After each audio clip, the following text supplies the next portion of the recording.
Galera do terceiro ano, no aula oficial aqui do professor Tiago, para as nossas aulas de física e finalizando esses nossos tópicos. Estamos aqui em física moderna. Nós podemos percorrer um pouco na aula passada sobre pontos principais da física quântica, e são pontos bem interessantes e que trazem bastante benefícios para a nossa sociedade. Hoje nós vamos trazer mais um resumo também de física moderna, que seria a física nuclear. Então, também bastante interessante. Nós podemos pensar em questão de bombas nucleares. Acho que você tem um pouco de conhecimento sobre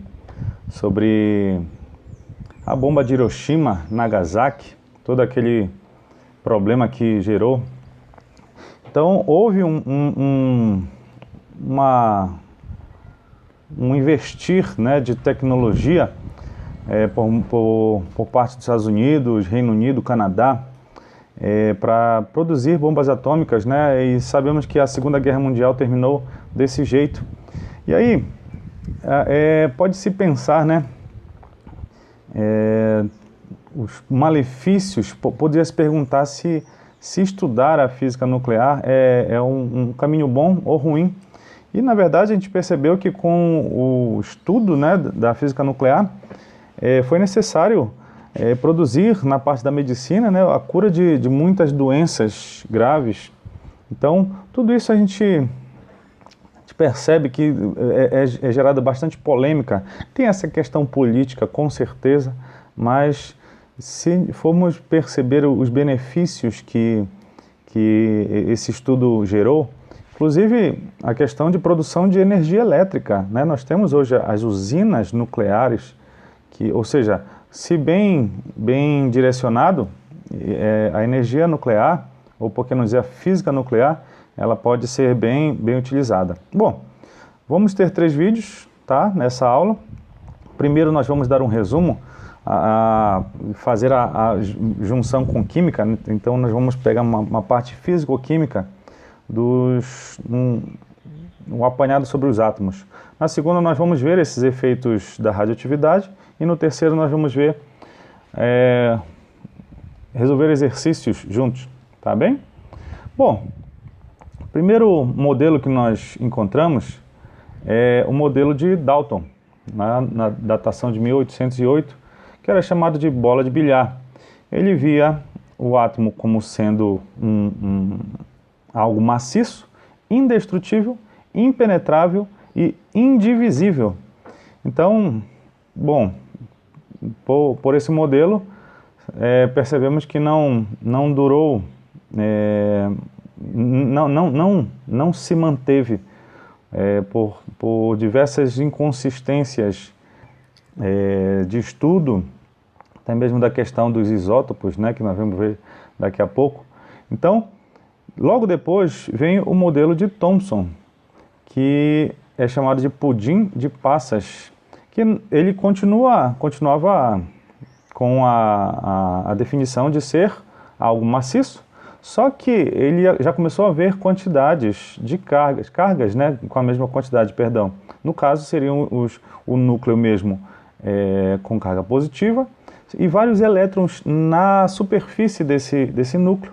Então, era necessário que houvesse a mesma quantidade de partículas ou de carga para que houvesse o equilíbrio de carga, certo? Só que também isso não perdurou, e logo depois nós vemos o modelo de Rutherford, que aí, no caso, ele já vê um núcleo positivo com grande massa e órbitas ao redor órbitas, no caso, em forma de circunferência. Órbitas bem definidas, essa que seria a ideia.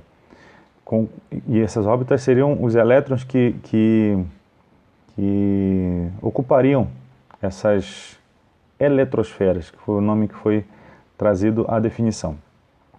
Só que Niels Bohr, em 1913, percebeu que na verdade, os elétrons eles ocupavam níveis de energia.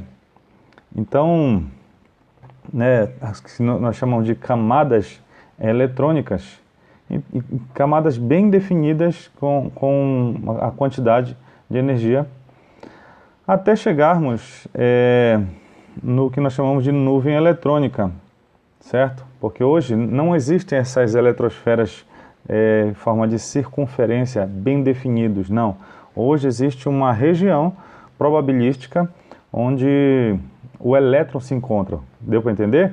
Onde provavelmente o elétron está. Então, definiu-se hoje o que nós chamamos de corrente de nuvem eletrônica, perdão.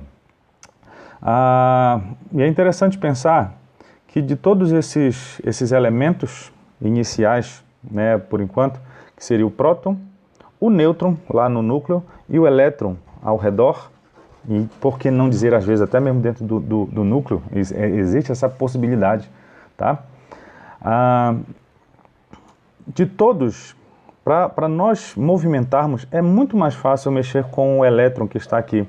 Então, se você for pensar em corrente elétrica, que nós vimos, né, no meio do ano, é justamente para se produzir a corrente elétrica, tá? Definiu-se elétrica porque justamente é mais fácil nós mexermos com o elétron do que com os prótons e nêutrons. Muito bem. Bom, a representação química que nós temos é justamente essa daqui. Nós normalmente temos um elemento químico com o símbolo dele, por exemplo, o carbono é o C. Acima dele nós temos o que nós chamamos de número de massa, certo? Que seria a representação pela letra A. E logo abaixo nós temos o número atômico. O número de massa seria o quê? Justamente a soma da massa do próton com o nêutron e o elétron, Tiago. Bom, se nós compararmos as massas do elétron e do nêutron, a massa do elétron corresponde a 0,14% da massa do nêutron. Então o elétron ele é muito leve, é praticamente desconsiderável. E imagina, então em toda a disposição de um átomo é praticamente a massa do próton e do nêutron é que é considerado. Então, quando eu somo isso, o número de prótons e de nêutrons, eu tenho o número de massa. O número atômico é justamente o número de prótons, é o que dá a característica do átomo, esse número atômico. E nós temos o que nós chamamos de isótopos, certo? Então aqui, pontuando 3 isótopos. No caso aqui, o elemento que nós vamos usar é o carbono. Então nós temos 3 tipos de carbono, certo? Seria o carbono mais encontrado na natureza, que é o carbono 12, que é estável, o carbono 13 e o carbono 14. Deixa eu colocar aqui os dois. Primeiro, o mais estável, que é o carbono 12. Bom, a gente sabe que ele tem 6 prótons, tá? Certo? Então, se o número de massa é 12, significa que ele tem 6 nêutrons. Por quê? Porque eu pego 12 menos 6, eu vejo o número de nêutrons. O carbono 14, ele é radioativo, certo? Ele é pouco encontrado na natureza. Você está vendo ali na tabela, que é menos de 0,01% encontrado na natureza. Então, nós temos aqui o número de massa 14. Então, ele tem 6 prótons, significa que ele tem 8 nêutrons. Por ele ter a mesma quantidade de prótons, isso significa que eles são isótopos. Mas essa variação do número de nêutrons, ou da massa, né, é que causa a instabilidade do nosso elemento, certo? Muito bem. Bom, a gente tem o que nós chamamos de aceleradores de partícula.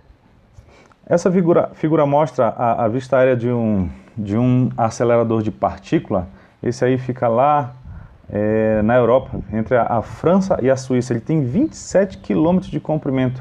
O que ele faz? Eles aceleram as partículas, né, por indução eletromagnética e faz com que eles se choquem para partir mesmo. Essa seria a ideia. Então, os cientistas começaram a fazer isso e foram percebendo que nós temos outras partículas que estão pontuadas aqui. Bom, beleza, nós temos o elétron, temos o símbolo dele que seria esse E com menos, carga elétrica -1, que ele é considerado elementar. Temos o fóton, que esse tá com um asterisco ali, porque justamente ele não é bem uma partícula, porque ele não tem carga, não tem massa. Temos o próton, fóton, vimos isso na aula passada, né? Temos o próton, neutrino, pósitron, nêutron, muon, muon positivo, negativo, pion. Então todas essas são elementos que foram reconhecidos na natureza. Tudo bem? Então, essa seria a ideia, seria o resumo da questão atômica. E agora no próximo vídeo nós vamos ver justamente a radioatividade.